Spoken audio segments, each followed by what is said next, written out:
Mobileye is looking to harness the chip-making prowess of parent company Intel to bring driverless cars to the masses by 2025. Meanwhile, the company said at the Consumer Electronics Show this week, it will also begin testing autonomous vehicles in 4 new locations, potentially including New York City. Joining us now is Mobileye CEO Amnon Sashua. Amnon, good to speak with you as always here. So pretty big week for you so far at CES. One of the key developments, I think, that is getting most of the buzz on Wall Street is you putting your technology on an Intel chip. What does that mean, and when will they start to be made?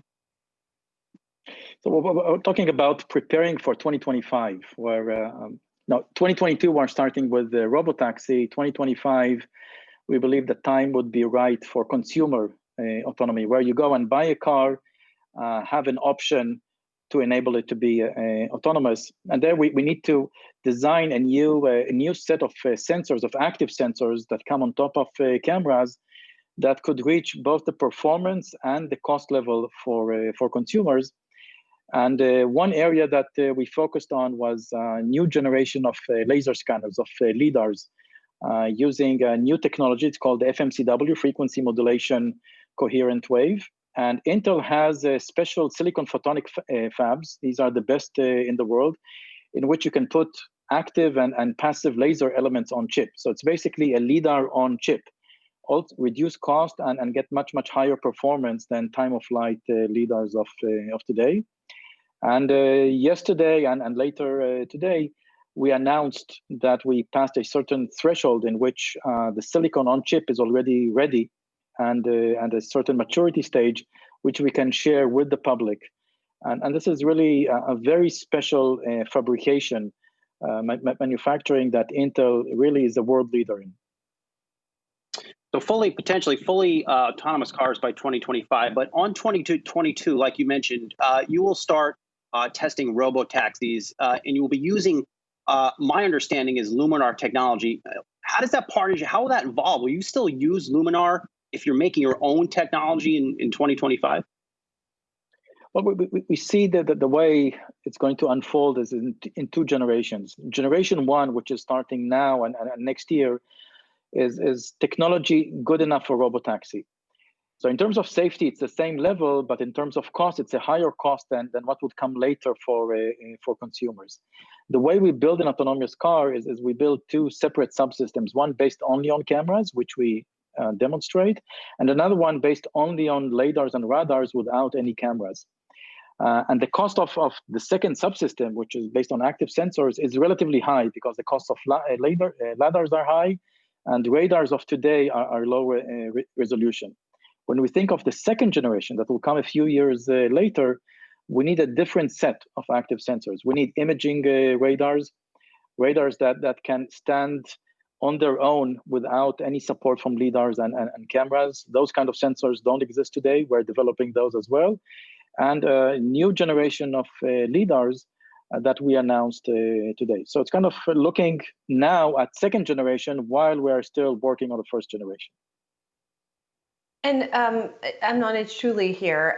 Where are you kind of in that process? Because I, like Brian, the idea that you're doing this sort of 2-track, working with Luminar with some of their sensors and then moving beyond to develop your own sensors. Where are you in that process? Because I have seen, frankly, some skepticism out there about your prediction yesterday that we could see pretty good penetration and offerings for the consumer market as of 2025 in autonomous driving.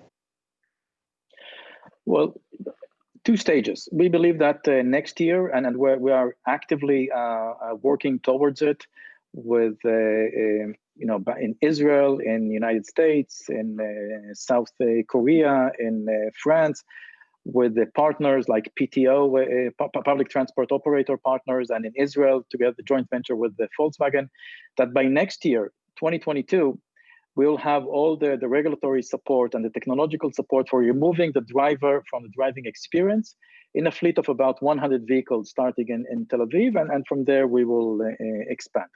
So this is stage number 1. Stage number 2, after a number of years in which we gain regulatory experience and also reduce cost by designing a new generation of active sensors, we can reach, and that's time frame of 2025, we can have the same technology running at a cost level in which a consumer can buy. And the timeline is, we believe it very, very strongly, and we have serious discussions with the OEM partners to partner up for a 2025 timeframe in which this kind of technology, self-driving system, would come as an option on a consumer car. It's very, very realistic, and we're building everything towards it. Amnon, will I see a driverless car powered by Mobileye technology in New York City this year? We want very much to start testing in New York. I believe in April, there's a chance that from a regulatory standpoint, one would be able to do test driving in New York. At the moment, it's not possible. But I believe in April, there's going to be a change of directives, of regulation that will enable to do test driving in New York. And then we'll start. I think New York City is a very, very interesting place in terms of the assertiveness of the driving, in terms of the complexity of driving. It's a very, very interesting place to drive. And after we have experienced Jerusalem and Tel Aviv, I think New York would be a perfect place to do test driving. Well, count me as one that is excited to take an Instagram story as a driverless car goes right by me, maybe at 65 miles an hour. We'll leave it there. Mobileye CEO Amnon Sashua, always good to speak with you. Stay safe. We'll talk to you soon. Thank you. Thank you, Brian and Julie.